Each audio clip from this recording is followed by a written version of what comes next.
ஆண்டவராகிய இயேசு கிறிஸ்துவின் இனிய நாமத்தினாலே உங்கள் யாவரையும் இந்த ஆராதனை நாளிலும் வாழ்த்தி வரவேற்பதிலே மிக்க மகிழ்ச்சி அடைகிறேன். கர்த்தருடைய வார்த்தையை தியானிப்பதற்கு முன்பதாக தலைவணங்கி நாம் ஜெபம் செய்வோம். கிருபையும் இரக்கமும் நிறைந்த எங்கள் அன்பின் தகப்பனே, ஆசீர்வாதமான இந்த மனமகிழ்ச்சியின் நாளுக்காக உண்மை நாங்கள் நன்றியோடு துதிக்கிறோம், ஸ்தோத்தரிக்கிறோம். அப்பா தகப்பனே, இந்த நேரத்திலும் உங்களுடைய வார்த்தையை நோக்கி நாங்கள் வந்திருக்கிறோம். பரிசுத்த ஆவியானவர் தாமே எங்களோடு கூட நீர் பேசும்படியாக நாங்கள் மன்றாடுகிறோம். அடிமை மறைத்து சகல சத்தியத்திற்குள்ளும் நீர் எங்களை வழிநடத்தும்படியாக நாங்கள் எங்களை ஒப்புக் கொடுக்கிறோம். கேட்கிற உள்ளங்களிலே உங்களுடைய வார்த்தை கிரியை செய்யும்படியாக நீர் செயல்படுவீராக. இயேசு கிறிஸ்து மூலமாய் இந்த ஜெபத்தை எடுக்கிறோம் பிதாவே, ஆம். கிறிஸ்துவுக்குள் பிரியமானவர்களே, கடந்த வாரத்தில் உன்னதமான பாக்கியத்தை குறித்து நாம் சிந்தித்தோம். அதை தொடர்ந்து இந்த வாரத்தில் லூக்கா எழுதின நற்செய்தி நூல் 11ஆம் அதிகாரம் 29வது வசனத்திலிருந்து 32வது வசனம் வரை, லூக்கா 11:29 முதல் 32 வரை உள்ள வேத பகுதியை நாம் தியானித்து கடந்து செல்ல போகிறோம். இந்த வேத பகுதி, இந்த பகுதியை இயேசு கிறிஸ்து எதற்காக சொல்கிறார் என்றால், 16வது வசனத்தை நான் உங்களுக்காக வாசிக்க விரும்புகிறேன். வேறு சிலர் அவரை சோதிக்கும்படி வானத்திலிருந்து ஒரு அடையாளத்தை காட்ட வேண்டும் என்று அவரிடத்தில் கேட்டார்கள். இயேசு கிறிஸ்துவை சோதிக்கும்படி வந்திருந்த பரிசேயர், வேதபாரகர், ஜனத்தின் மூப்பர், பிரதான ஆசாரியர்கள், இவர்கள் இயேசு கிறிஸ்துவை பெயல்செபூலின் தலைவனை கொண்டு பிசாசுகளை துரத்துகிறான் என்று அவரை குற்றப்படுத்தினார்கள். அதைத் தொடர்ந்து எங்களுக்கு வானத்திலிருந்து ஒரு அடையாளத்தை காட்ட வேண்டும் என்று அவரிடத்தில் கேட்கிறார்கள். அவ்விதமாக அடையாளத்தை கேட்கிற அந்த மக்களை பார்த்து இயேசு கிறிஸ்து சொல்லுகிற ஒரு சத்தியம்தான் இந்த பகுதி. 29வது வசனம் இவ்விதமாக சொல்லுகிறது: ஜனங்கள் திரளாய் கூடி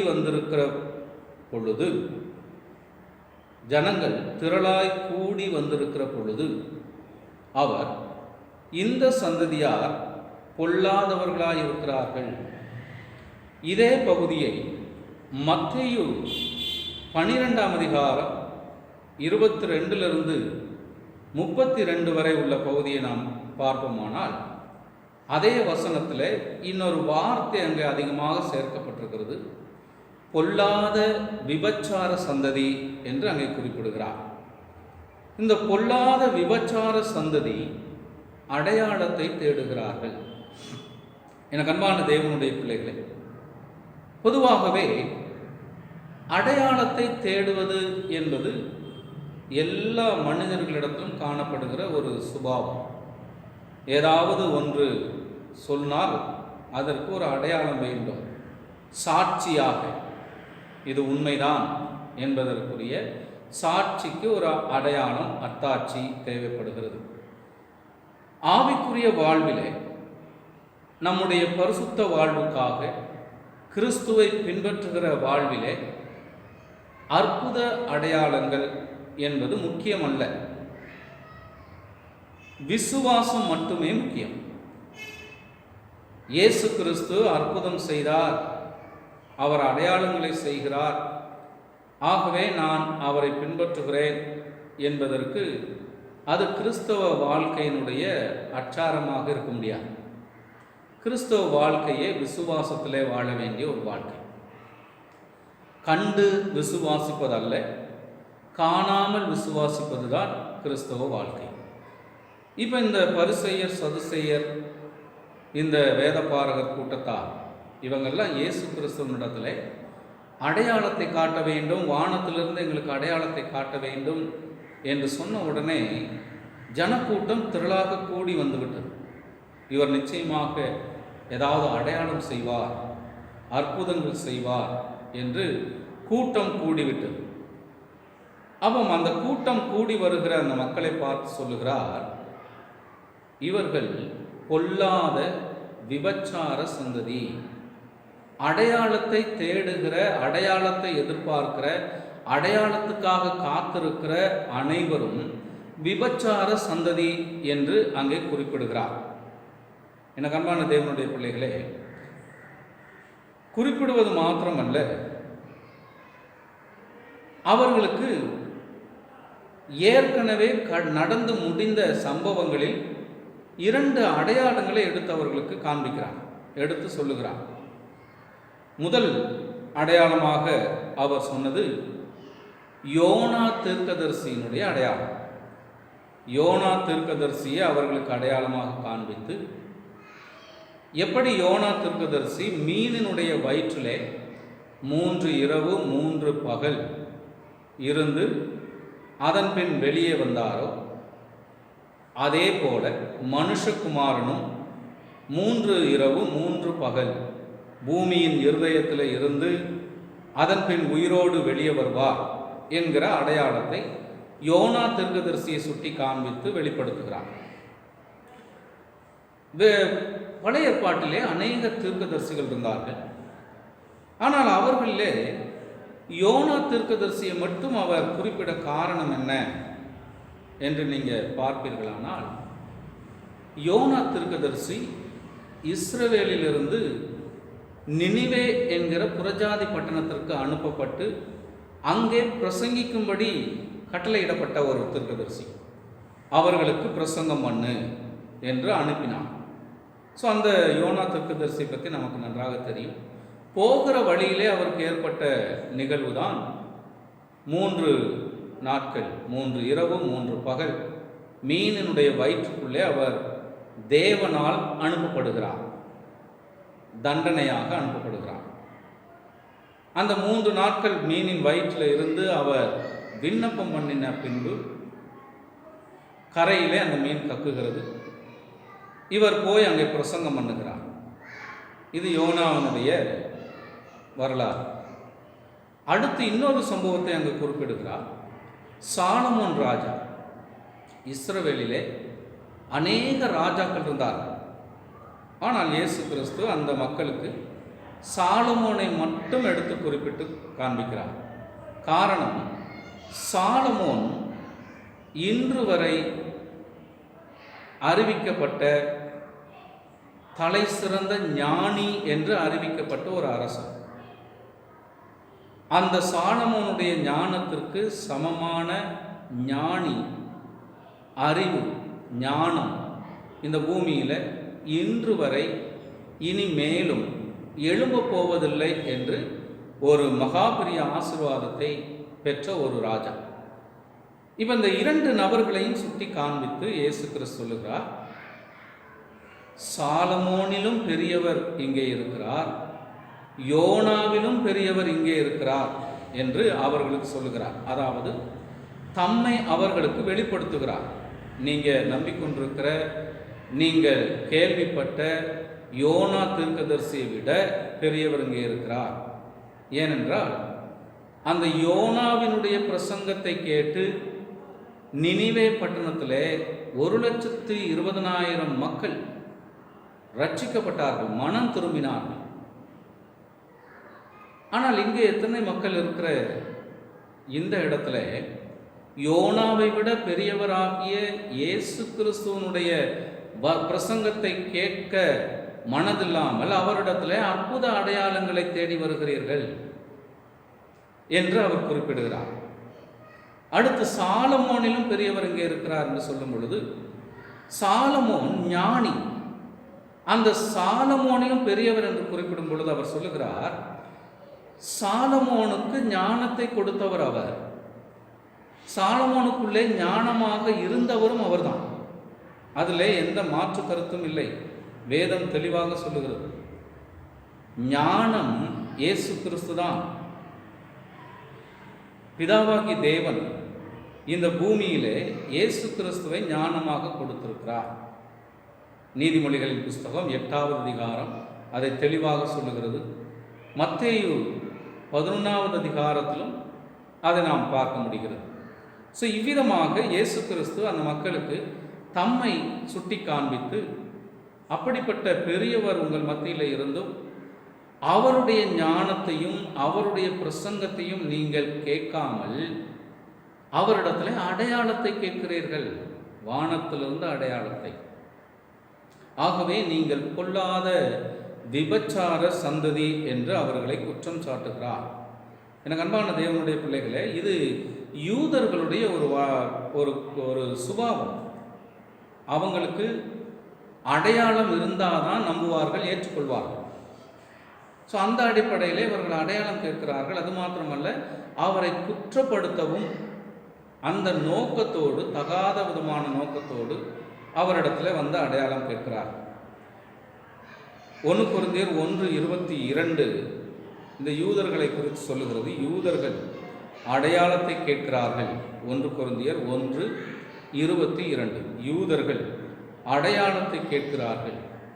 கிரேக்கர் ஞானத்தை கேட்கிறார்கள். கிரேக்கர் ஞானத்தை கேட்கிறார்கள் அப்படின்னா, கிரேக்கருக்கு தேவை அறிவியல் பூர்வமான உதாரணங்கள், அறிவியல் நிரூபித்திருக்க வேண்டும். அப்பதான் கிரேக்கர் நம்புவார். ஆனால் யூதர்கள் அடையாளத்தை பார்த்த பிறகுதான் நம்புவார்கள். ஸோ இதுதான் அந்த 2 மக்கள் கூட்டத்தினுடைய நிலை. இன்றைக்கும் இதே மாதிரியான மக்கள் கூட்டம் நாம் திருச்சபைகளிலே பார்க்கலாம். எப்படி? அடையாளத்தை எதிர்பார்த்து ஓடுகிற கூட்டம்.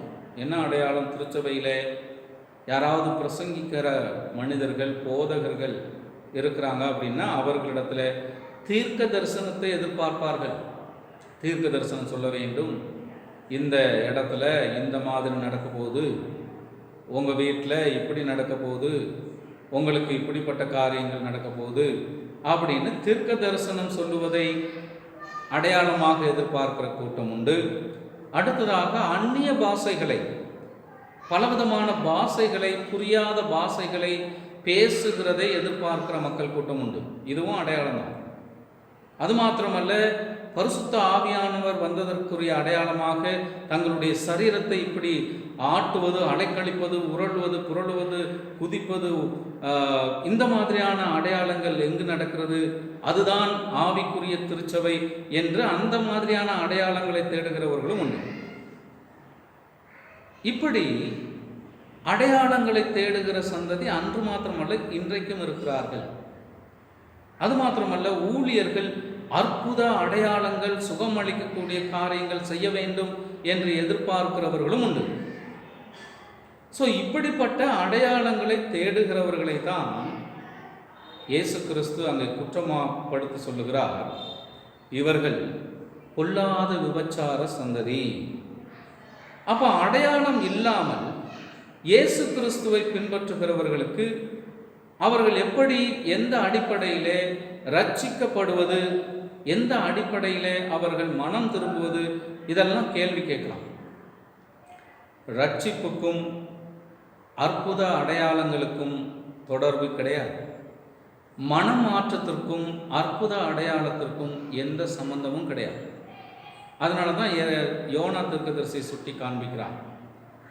1,20,000 பேர் யோனாவினுடைய பிரசங்கத்தை கேட்டு மனம் திரும்பினார்கள், தங்களுடைய பொல்லாத வழிகளை விட்டு திரும்பினார்கள். எனக்கு அன்பான தேவனுடைய பிள்ளைகளே, கிறிஸ்தவ வாழ்க்கை 2 முக்கியமான அடையாளங்கள் கொண்டது. அந்த 2 முக்கியமான அடையாளங்கள் என்ன அப்படின்னா, 1 பிரசங்கம். அங்கே யோனா பிரசங்கித்தான் 1,20,000 பேர் ரட்சிக்கப்பட்டார்கள். இந்த பிரசங்கம் ஞானத்தின் வெளிப்பாடாக இருக்க வேண்டும். இது 2வது. அதாவது சாலமோனை குறிப்பிடுகிறார். சாலமோனுக்கு சகல வெளிப்பாடுகளும் ஞானத்திலிருந்து வெளிப்படுத்தப்பட்டது. ஞானமாகிய கிறிஸ்து அவருக்கு வெளிப்படுத்தினார். உதாரணமாக 2 விபச்சார பெண்கள் சாலமோனிடத்தில் நீதி கேட்டு வருகிறார். ஒரு பெண் தன்னுடைய மகள் இறந்து போய்விட்டான் என்று நீதி கேட்டு வருகிறார். இன்னொரு பெண் ஒரே மகனுக்காக இன்னொரு பெண்ணும் வாதிடுகிறாள், சண்டை போடுகிறாள். இல்லை, இதுதான் என்னுடைய மகன். நமக்கு எல்லாருக்கும் நல்லா தெரிந்த சம்பவம். அப்போ சாலமோன் சொல்லுகிறார், ஒரு பட்டயத்தை எடுத்து வந்து இந்த பிள்ளையை இரண்டாக பிளந்து ஆளுக்கு பாதி கொடுத்து விடுங்கள். அப்பொழுது பிள்ளையினுடைய தாய், பிள்ளையை பெற்ற தாய், அவளுடைய கர்ப்பம் துடித்ததினால் அவள், ஐயா கொல்ல வேண்டாம், பிள்ளை கொலை செய்ய வேண்டாம், அது எங்கிருந்தாலும் நல்லா இருக்கட்டும், அவளிடத்தில் கொடுத்து விடுங்கள். ஆனால் அந்த பெண் சொல்லுகிற, இல்லை இல்லை கொண்டு போட்டுருங்க. அப்போ தான் சாலமோன் சொல்லுகிறார், இந்த பிள்ளைக்காக தன்னுடைய இருதயம் துடித்ததே அவள்தான் உண்மையான தாய். ஸோ இப்படிப்பட்ட வெளிப்பாடு எங்கிருந்து வந்துச்சு சாலமோனுக்கு? ஞானத்தினால் வந்தது, தேவன் கொடுத்த ஞானத்தினால் வந்தது. இன்னும் ஒன்று சொல்லுவார்கள், வரலாறுகளை குறிப்பிட்டிருக்கிற ஒன்று, தென் தேசத்து ராஜஸ்திரீ, அந்த ஸ்திரீ சாலமோனை சோதிக்கும் பொழுது 2 மலர்களை ராஜாவினிடத்தில் கொடுத்து காண்பித்து, இந்த 2 மலர்களிலே எது ஒரிஜினல் எது டூப்ளிகேட் என்று சொல்ல வேண்டும். தொட்டு பார்க்கக்கூடாது, முகர்ந்து பார்க்கக்கூடாது, தூரத்திலிருந்து பார்த்து சொல்ல வேண்டும் என்று சோதிக்கும் பொழுது சாலமோன் சரியாக யோசித்து சரியான மலரை அடையாளம் காண்பித்தார். ஸோ இது எப்படி வெளிப்படுத்தப்பட்டது? தேவன் கொடுத்த ஞானத்தினாலே. ஸோ கிறிஸ்துவ வாழ்க்கை என்பது இந்த 2 அடையாளங்கள் மட்டும்தான். ஒன்று பிரசங்கம், தேவனுடைய வார்த்தையை போதிப்பது. 2வது அந்த பிரசங்கம் தேவ ஞானத்தினால் வெளிப்படுத்தப்பட்டு போதிப்பது. நம்முடைய சுயமாக சுய ஞானத்தினாலே சுய அறிவினாலே போதனை செய்வதல்ல, தேவன் வெளிப்படுத்த வேண்டும். முதலாவது பிரசங்கம் ரொம்ப முக்கியமான ஒரு அடையாளம். பிரசங்கம் தேவனுடைய வார்த்தையை போதிக்கும் பொழுதுதான் ரட்சிப்பு, அதாவது மனமாற்றம் என்பது நிகழும். தேவன் கிரியை செய்வார். தேவனுடைய வார்த்தை அவர்களுடைய கேட்கிறவர்களுடைய குற்றங்களை பாவங்களை சுட்டி காண்பிக்கும். அவ்வாறு சுட்டி காண்பிக்கும் பொழுது மனமாற்றம் என்பது அவர்களிலே ஏற்படும். மனமாற்றம் ஏற்படும் பொழுது ரட்சிக்கப்படுகிறார்கள். யோனாவுடைய வரலாறுல அதான் நிகழ்ந்தது. ஆண்டவர் அனுப்புகிறார், நீ போய் சொல்லு, மனம் திரும்புங்கள், அழிவு வருகிறது. பிரசங்கத்தினுடைய முக்கிய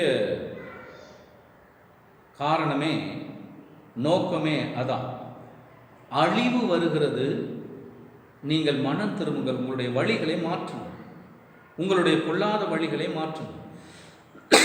அந்த நினிவே மக்கள் எப்படிப்பட்டவங்க அப்படின்னா, வலது கைக்கும் இடது கைக்கும் வித்தியாசம் தெரியாதவர்கள் என்று போடப்பட்டிருக்கிறது. அப்படின்னா நல்லது எது கெட்டது எதுன்னு சொல்லி தெரியாத மக்கள்.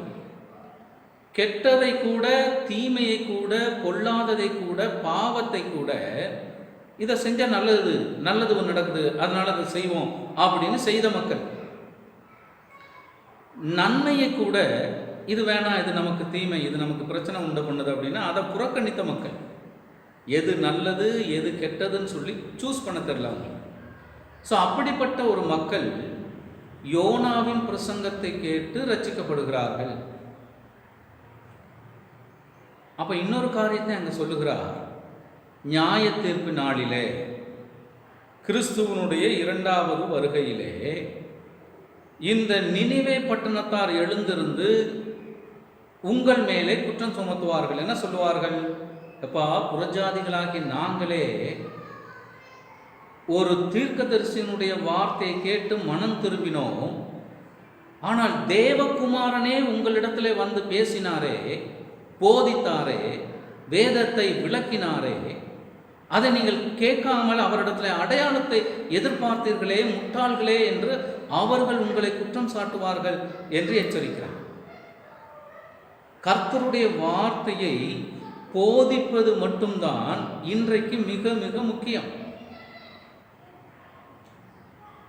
பரிசுத்தப்படுத்துவது அவருடைய வார்த்தை, பாவத்திலிருந்து விடுதலை செய்வது அவருடைய வார்த்தை. வேதம் சொல்லுகிறது, சத்தியத்தை அறிவீர்கள், சத்தியம் உங்களை விடுதலையாக்கும். எங்கேயாவது அற்புத அடையாளங்கள் உங்களை விடுதலையாக்கும், பாவத்திலிருந்து மீட்பு கொடுக்கும் சொல்லப்பட்டிருக்கிறதா? அந்நிய பாஷை பேசுங்க, ஆடி குதிச்சு ஓடி ஆடி புரியாத பாஷையில் பேசுங்க, உங்களுக்கு ரட்சிப்பு வந்துடும் எங்கேயாவது இருக்குதா? இப்போ அது அவசியம் கிடையாது. இப்போ அவசியமானது தேவனுடைய வார்த்தையை போதிக்க வேண்டும். எபிரேயர் 12:10 படி அங்கே என்ன சொல்லப்பட்டிருக்கிறது? எபிரேயர் 12:10 நம்மிடத்தில் எப்படிப்பட்ட பரிசுத்தம் எதிர்பார்க்கிறாராம்? அவருக்கு அவருடைய பரிசுத்தத்துக்கு பங்குள்ளவர்களாக மாற வேண்டும்.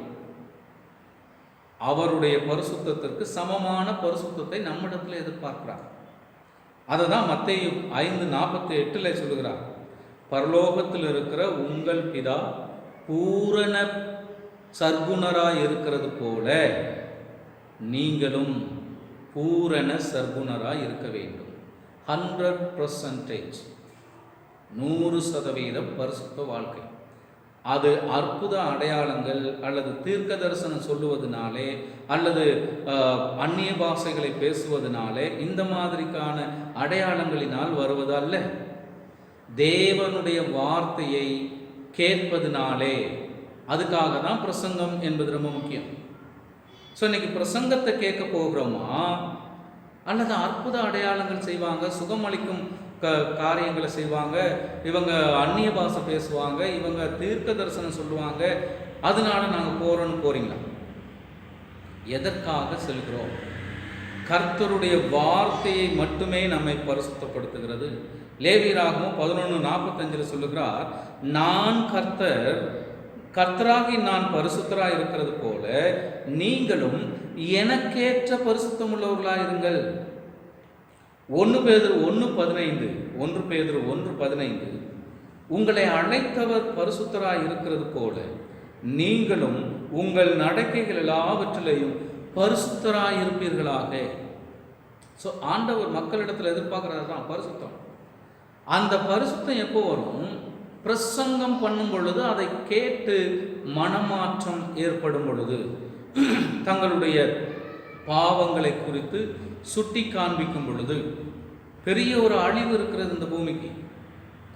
இந்த கொரோனா அழிவு எல்லாம் ஒரு சர்வசாதாரண ஒரு சின்ன விஷயம்தான். ஒரு நாள் இந்த பூமி முழுவதும் அக்னியினால் அழிய போகிறது.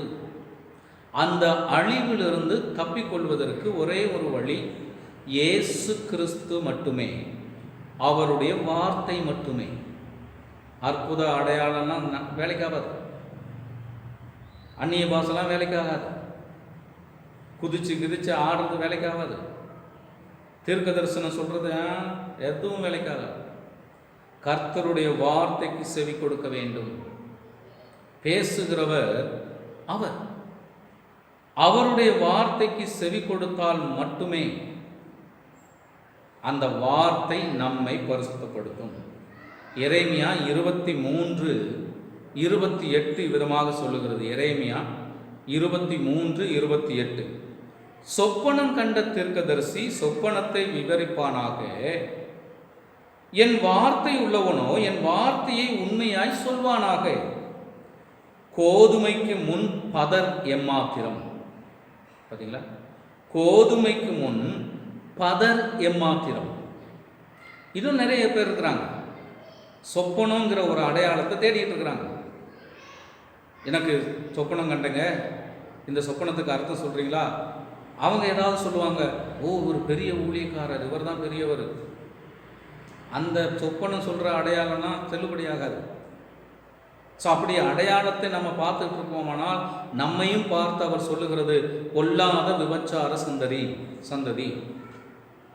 அப்ப எது முக்கியம்? கர்த்தருடைய வார்த்தை தான் முக்கியம். அடையாளங்கள் அல்ல, அற்புதங்கள் அல்ல, தீர்க்க தரிசனம் அல்ல, சொப்பனங்கள் அல்ல, அந்நிய பாஷைகள் அல்ல. அவைகள் அனைத்தும் பதர். பதர்னா தெரியுமா? சாரி. நெல்லில் பார்த்துருப்பீங்க, நெல் விளைந்த நெல்லில் உள்ள ஒன்றும் இருக்காது, வெறும் அந்த இது மட்டும்தான் இருக்கும், தோல் மட்டும்தான் இருக்கும். அதனால எந்த பிரயோஜனமும் கிடையாது. மனிதர்கள் சாப்பிடுவதற்கும் பிரயோஜனப்படாது, அது விதைப்புக்கும் பிரயோஜனப்படாது. ஆனால் கோதுமை, நெல், கர்த்தருடைய வார்த்தை, அது மனிதருக்கும் பிரயோஜனப்படுகிறது, எல்லாருக்கும் பிரயோஜனப்படுகிறது. ஸோ தேவனாக்கி கர்த்தர் இயேசு கிறிஸ்து நம்மிடத்தில் எதிர்பார்ப்பது, கர்த்தருடைய வார்த்தைக்கு செவி கொடுக்க வேண்டும், கேட்க வேண்டும், அதற்கு கீழ்ப்படிய வேண்டும். அதுதான்.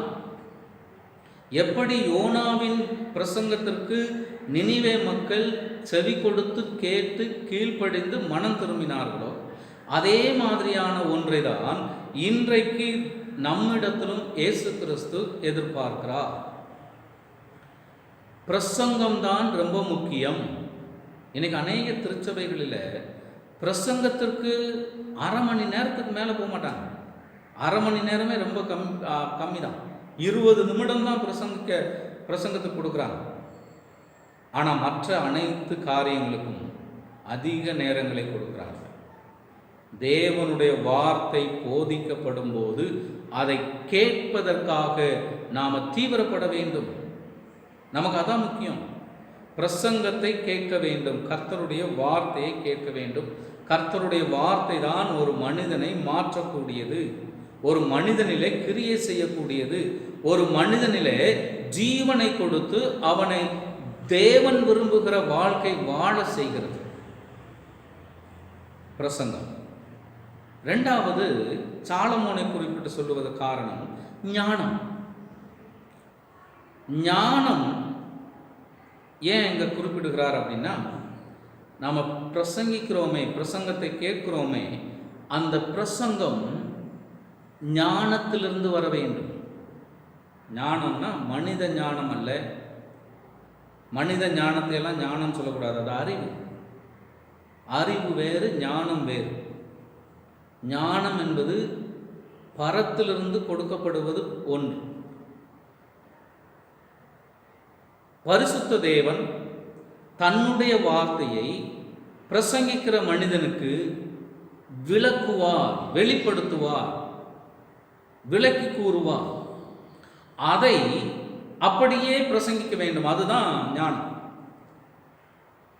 தேவன் என்ன சொல்றாரோ அதை மட்டும் பிரசங்கிப்பது. எப்படி சாலமோனுக்கு வெளிப்படுத்தினாரோ அதே மாதிரி கர்த்தருடைய வார்த்தையை ஊழியர்கள் வாசிக்கும் பொழுது, பிரசங்கிக்கிறவர்கள் வாசிக்கும் பொழுது அவர் வெளிப்படுத்துவார். இதுதான் இந்த வசனத்திற்கு, இந்த வார்த்தைக்கு இதுதான் பொருள், இதுதான் சத்தியம். நாம் நம்முடைய சொந்த கருத்துக்கள் அங்கே போடக்கூடாது, போட முடியாது. இது மனிதனுடைய வார்த்தை அல்ல, இது உன்னதமான தேவனுடைய வார்த்தை. இந்த வார்த்தையை விளக்குவது என்பது மனிதனுடைய ஞானத்திற்கு, அறிவுக்கு அப்பாற்பட்டது. அவருடைய ஞானம் இங்கே செயல்பட வேண்டும். அதே எரேமியா புஸ்தகத்தில் 7ஆம் அதிகாரம் 8-9 வசனங்களில் சொல்றாரு, நான் ஒரு நபரை, ஒரு தீர்க்கதரிசி அனுப்பி என்னுடைய வார்த்தையை சொல்றதுக்கு அனுப்புறேன் அப்படின்னா, அந்த தீர்க்கதரிசி என்னுடைய ஆலோசனையில் உட்கார்ந்து கேட்கணும். நான் சொல்ற ஆலோசனைகளை கேட்டு நான் என்ன சொல்றேனோ அதை அப்படியே சொல்லணும். அவன் தான் தீர்க்கதரிசி. தன்னுடைய சொந்தமான சொப்பனத்தை சொல்வதோ, தன்னுடைய சொந்தமான கருத்துக்களை சொல்வதோ அல்ல. எரேமியா 23ஆம் அதிகாரத்தில் 9-10 வசனங்கள்ல, 22 வசனங்கள்ல அதை தான் நமக்கு அவர் கற்றுக் கொடுக்கிறார். தன்னுடைய வார்த்தையை தான் சொல்லுகிறபடி போதிக்க வேண்டும் என்பதுதான் தேவன் நம்மிடத்தில் எதிர்பார்க்கிற பிரசங்கம். நம்முடைய சொந்தமாக நமக்கு ஏற்றபடி போதிப்பது அல்ல பிரசங்கம்.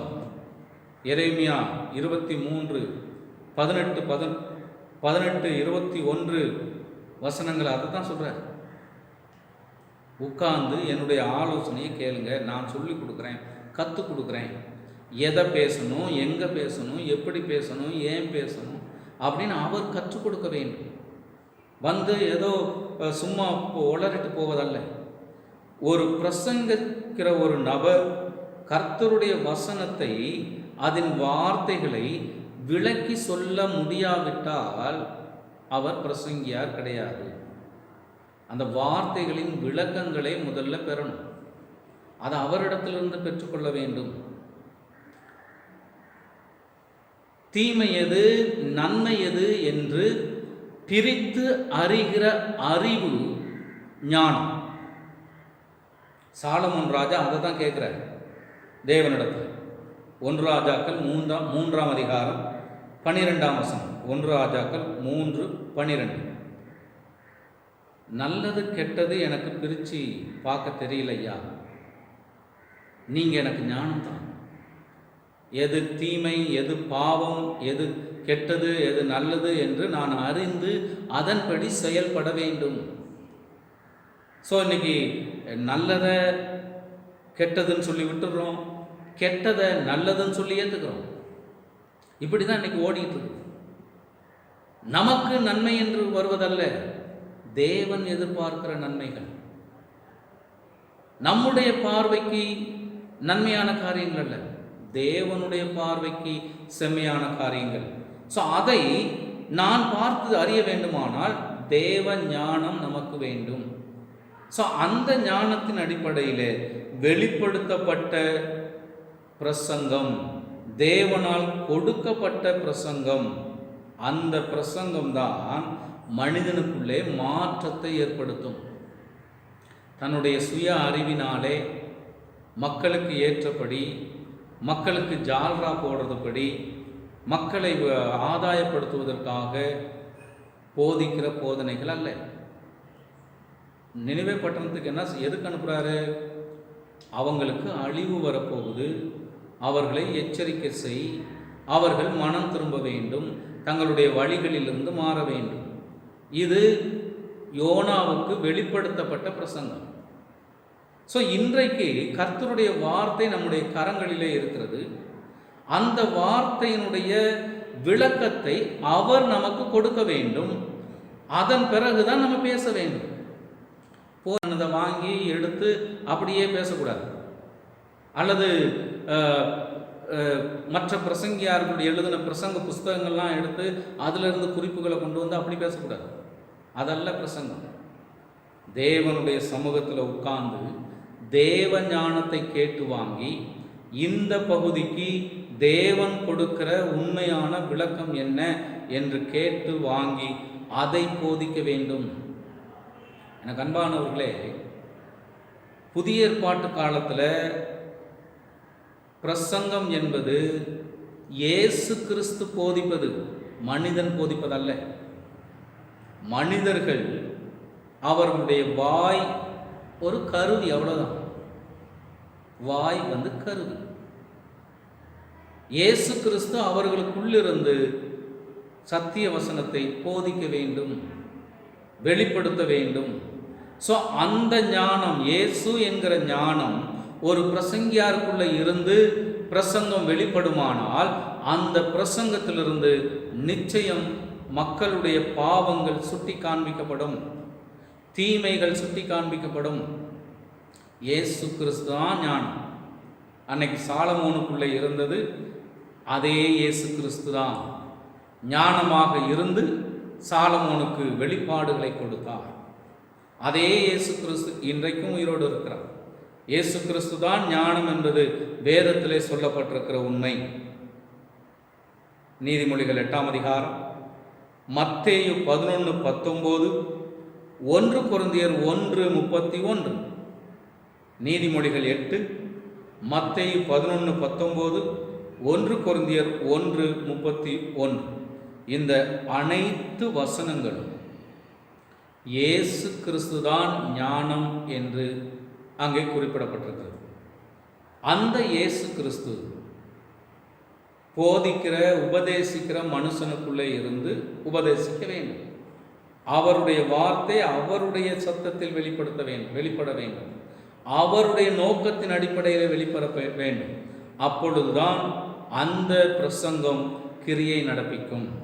மக்களும், கேட்கிற மக்களும் பிரசங்கத்தை தான் கேட்க வேண்டும், அற்புத அடையாளங்களை அல்ல. அந்த பிரசங்கம் இயேசு கிறிஸ்து என்ற ஞானத்திலிருந்து வெளிப்படுகிறதா என்று மக்கள் பகுத்து பார்க்க வேண்டும். கேட்டுட்டு அப்படியே போயிடணும், போகக்கூடாது. பெரோயா பட்டணத்தை பற்றி நமக்கு அப்போஸ்தலர் நடவடிக்கைகள் புஸ்தகத்தில் எழுதுகிறார். அவங்க என்ன பண்ணுவாங்கன்னா, யாராவது பிரசங்கம் பண்ணாங்கன்னா அதை கேட்பாங்க. கேட்டுட்டு அதை அப்படியே தங்களுடைய வீடுகளில் போய் கர்த்தருடைய நியாயப்பிரமாண புஸ்தகங்களில் இருக்குதா, கரெக்டாக இருக்குதா அப்படின்னு பரிசோதித்து பார்த்து தப்பாக பேசினா அந்த ஊழியக்காரரை ரிஜெக்ட் பண்ணிடுவாங்க. அதுதான் தேவன் எதிர்பார்ப்பது. விசுவாசிகள் பிரசங்கத்தை கேட்டு அதை தேவனுடைய வார்த்தையோடு ஒப்பிட வேண்டும். இந்த பகுதியிலேருந்து பேசுகிறாரே, இந்த பகுதியில் இதுதான் சொல்லப்பட்டிருக்குதா, இல்லை இவர் வேற எங்கெல்லாம் காடு மேடெல்லாம் சுற்றி அடிச்சுட்டு இந்த பகுதிக்கு வராரா? பிரசங்கம் தேவ ஞானத்தினாலே வெளிப்படுத்தப்பட்டதாக இருக்க வேண்டும். எரேமியா 7:23-24 சொல்லுகிறது, என் வாக்குக்கு செவி கொடுங்கள், அப்பொழுது நான் உங்கள் தேவனாயிருப்பேன், நீங்கள் என் ஜனமாயிருப்பீர்கள். நான் உங்களுக்கு கற்பிக்கும் எல்லா வழியிலும் நீங்கள் உங்களுக்கு நன்மை உண்டாகும்படி நடவுங்கள் என்கிற விசேஷத்தையும் அவர்களுக்கு சொல்லிக் கொடுத்தார், கட்டளையிட்டார். அவர் போதிப்பது தான் பிரசங்கம். நான் உட்கார்ந்து ஏதோ என்னுடைய அறிவு கெட்டின மாதிரி போதிப்பதல்ல. போதிக்கிறவர்கள் அவர்களுடைய பிரசங்கம் இயேசு கிறிஸ்துவிலிருந்து வெளிப்பட வேண்டும், இயேசு கிறிஸ்துவின் ஞானத்திலிருந்து வெளிப்பட வேண்டும். எபிரேயர் நிருபத்தில் அதை தான் சொல்கிறார். என்ன சொல்கிறாரு? இன்றைக்கு பேசுகிறவர் குமாரன், அன்றைக்கு பேசினவர்கள் தீர்க்கதரிசிகள், தேவதூதர்கள். ஆனால் இன்றைக்கு குமாரன் தான் பேச வேண்டும், மனிதர்கள் அல்ல. குமாரன் பேசினால் அந்த குமாரனுடைய பேச்சிலே நிச்சயமாக பாவத்திலிருந்து விலகுவதற்கான வழிகள் உண்டு. எரேமியா 23:18, 21, 22, 28 வசனங்களிலே என்ன சொல்லப்பட்டிருக்கிறது?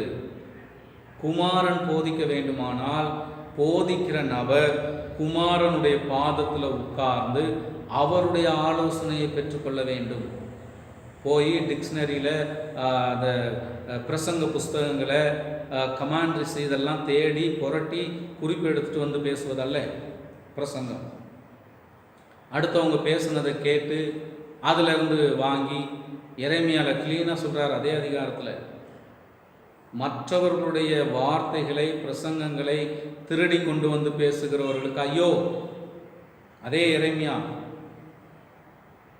23வது அதிகாரத்தில் சொல்கிறார். ஸோ எனக்கு அன்பான தேவனுடைய பிள்ளைகளே, கிறிஸ்தவ வாழ்க்கைக்கு தேவையான 2 அடையாளம். ஒன்று பிரசங்கம், ரெண்டாவது ஞானம். பிரசங்கம் தேவ ஞானத்திலிருந்து வருகிறதா என்று அவர்கள் பார்க்க வேண்டும், அதற்கு செவி கொடுக்க வேண்டும், அதற்கு கீழ்ப்படிய வேண்டும். இந்த பாஸ்டர் அவர்கிட்ட போனால் தீர்க்க தரிசனம் சொல்வார், ஓடுங்க கூட்டம், அதல்ல. இங்கே போனால் சுகமளிக்கும் ஆராதனை நடக்குது, சுகமாக்குகிறார்கள், அங்கே ஓடுங்க, அதல்ல. இங்கே போனால் அற்புத அடையாளங்கள் நடக்குது, அங்கே ஓடுங்க, இல்லை. ஐயோ இங்கே போங்க, இங்கே ஆவியே இல்லை, அங்கே போங்க, நடனம் ஆடி குதிக்கிறாங்க, அந்நிய பாஷை பேசுகிறாங்க, கை காலெலாம் ஆடுறாங்க, என்னென்னமோ பண்ணுறாங்க. இவைகள் அடையாளங்கள். இந்த அடையாளங்கள் தேவன் விரும்பாதது. தேவன் அதை அடையாளங்களுக்காக ஓடுகிற மக்களை பார்த்து தான் சொல்லுகிறார், பொல்லாத விபச்சார சந்ததி. எனக்கு அன்பான தேவனுடைய பிள்ளைகளே, இன்றைக்கு இயேசு கிறிஸ்து நம்மை பார்த்து என்ன சொல்ல போகிறார்? நம்மை பார்த்து தேவனுடைய பிள்ளைகள், என்னுடைய பிள்ளைகள் என்று அவர் சொல்ல போகிறாரா, அல்லது பொல்லாத விபச்சார சந்ததி என்று சொல்ல போகிறாரா? ஒவ்வொரு வாரமும் பிரசங்கம் கேட்கிறோம், தேவனுடைய வார்த்தையை ஆசைப்பட்டு விருப்பப்பட்டு கேட்க விரும்புகிற மக்கள் ஒரு பிரசங்கத்தை கூட தவற மாட்டாங்க. தேவனுடைய வெளிப்பாட்டிலே வருகிற பிரசங்கத்தை கேட்கிறவர்கள் நிச்சயம் அங்கே அவர்களுடைய வாழ்க்கையிலே மாற்றம் உண்டு. அன்றைக்கு பரிசேயர், சதுசேயர், வேதபாரகர், ஜனத்தின் மூப்பர்கள், பிரதான ஆசாரியர்கள் இயேசு கிறிஸ்துவனுடைய வார்த்தையை கேட்க விரும்பவில்லை. அவரை குற்றம் சாட்டினார்கள். அவரிடத்தில் அடையாளத்தை தேட ஆரம்பித்தார்கள். அவர் பிதாவினால் கட்டளையிடப்பட்டவைகளை பேசுகிறேன் என்று சொல்லியும் அவர்கள் மறுத்து எங்களுக்கு அடையாளம் வேண்டும் என்று எதிர்பார்த்தார்கள். இன்றைக்கும் அதே விதமான மக்கள் கூட்டம் இருக்கிறார்கள் சமுதாயத்தில். அடையாளங்களை எதிர்பார்த்து ஆலயங்களுக்கு வருவது, அடையாளங்களை எதிர்பார்த்து கூட்டங்களுக்கு வருவது, அடையாளங்களை எதிர்பார்த்து ஊழியக்காரர்களை பெரியவர்கள் சிறியவர்கள் என்று மதிப்பீடு செய்வது, இது விபச்சார சந்ததியினுடைய செயல். நாம யார்? நீங்கள் யார்? விபச்சார சந்ததிகளா? தேவனுடைய பிள்ளைகளா? தேவனுடைய பிள்ளைகள் தேவனுடைய வார்த்தைக்கு செவி கொடுக்க வேண்டும். தேவ ஞானத்தினால் வெளிப்படுத்தப்படுகிற பிரசங்கங்கள் அது கோதுமை மணிகள், நெல்மணிகள். அது நிச்சயமாக விளைச்சலை உண்டாக்கும். தேவனுடைய ஞானத்தினால் வராத பிரசங்கங்கள், மற்ற காரியங்கள், அடையாளங்கள் எல்லாமே பதர். ஒரு பதரை விளைவிக்க முடியாது, விளைச்சல் உண்டாகாது. கோதுமை மணி, நெல்மணியில தான் விளைச்சல் வரும்.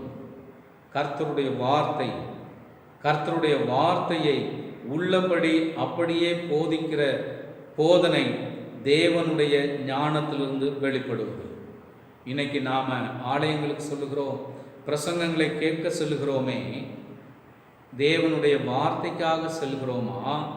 அற்புத அடையாளங்களுக்காக, தீர்க்க தரிசனங்களுக்காக, சுகமளிக்கும் காரியங்களுக்காக, அந்நிய பாஷைகளுக்காக செல்லுகிறோமா? கர்த்தருடைய வார்த்தை மட்டும்தான் இன்றைக்கு ரட்சிப்புக்கு அவசியமானது, தேவையானது. இயேசு கிறிஸ்துவின் ஞானத்தினால் வெளிப்படுத்தப்படுகிற அவருடைய வார்த்தையின் விளக்கம் மட்டுமே ரட்சிப்பை உண்டாக்கக்கூடியது, மனிதர்களுடைய வாழ்க்கையை மாற்றக்கூடியது. மீதி எதுவுமே மனிதனுடைய வாழ்க்கையை மாற்றாது. அந்நிய பாஷை பேசுவதோ, அற்புத அடையாளங்கள் நடத்தப்படுவதோ, தீர்க்க தரிசனங்கள் சொல்லுவதோ மக்களுடைய வாழ்க்கையை மாற்றாது. கர்த்தருடைய வார்த்தை. நாம் எதை தேடி இயேசு கிறிஸ்துவிடத்தில் வருகிறோம்? அவருடைய வார்த்தைக்காக வருகிறோமா, அல்லது அன்றைக்கு வந்த மக்களைப் போல அற்புத அடையாளங்களை அவரிடத்திலே எதிர்பார்க்கிறோமா? இன்றைக்கு அநேக திருச்சபைகளிலே இந்த பெரிய பிரச்சனை இருக்கிறது. நிறைய மக்கள் என்ன சொல்லுகிறார்கள்? கர்த்தருடைய வார்த்தை மட்டுமே இருக்கிற திருச்சபைகளை ஆவி இல்லாத திருச்சபை என்று சொல்லுகிறார்கள். தவறான ஒரு நம்பிக்கை அந்த மக்களிடத்தில் இருக்கிறது. அதெல்லாம் அடையாளங்கள். கர்த்தருடைய வார்த்தை மட்டும்தான் கோதுமை மணி. கோதுமை மணி எங்கே விழுகிறதோ, எங்கே வருகிறதோ அங்கு நிச்சயம் விளைச்சல் உண்டு. நாம் கோதுமை மணியை கேட்க வருகிறோமா, பதரை வாங்க வருகிறோமா? ஒவ்வொரு வாரமும் ஒவ்வொரு நாளும் கர்த்தருடைய வார்த்தையை கேட்க வருகிறவர்கள் பதரை வாங்க வருகிறீர்களா, கோதுமை மணியை வாங்க வருகிறீர்களா? பிரசங்கம் ஞானம், தேவனுடைய வார்த்தையாகிய பிரசங்கம் தேவ ஞானத்தினால் வெளிப்படுத்தப்பட வேண்டும், மனித ஞானத்தினால் அல்ல. தலைவணங்கி ஜெபிப்போம். எங்கள் அன்பின் தகப்பனே, உடைய வார்த்தைக்காக நன்றி செலுத்துகிறோம். இந்த பொல்லாத சந்ததி, பொல்லாத விபச்சார சந்ததி அடையாளத்தை தேடுகிறார்கள் என்று அன்றைக்கு நீர் குற்றம் சாட்டினீர். இன்றைக்கு இருக்கிற விசுவாசிகள் என்று அழைக்கப்படுகிற மக்கள்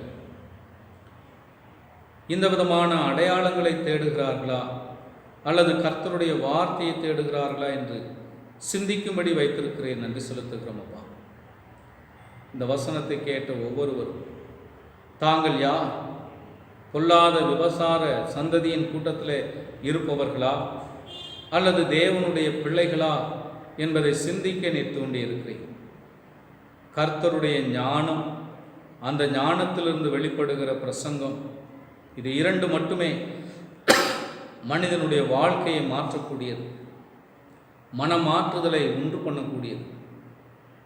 ஆமாண்டவரே, நியாயத்தீர்ப்பு நாளிலே அந்த நினிவே பட்டணத்தாரும் தென் தேசத்து ராஜஸ்திரியும் வந்து நின்று எங்களை பார்த்து குற்றம் சுமத்துவார்கள்.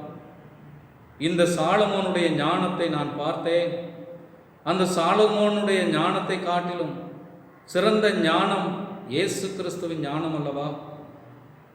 அவரை பின்பற்றின நீங்கள் ஏன் இன்னும் மனம் திரும்பவில்லை என்று அவர்கள் கேட்காதபடி எங்களை நீ தகுதிப்படுத்தும். உம்முடைய சத்தியத்திற்கு சத்தத்திற்கு செவி கொடுக்க நீர் உதவி செய்கிறார்.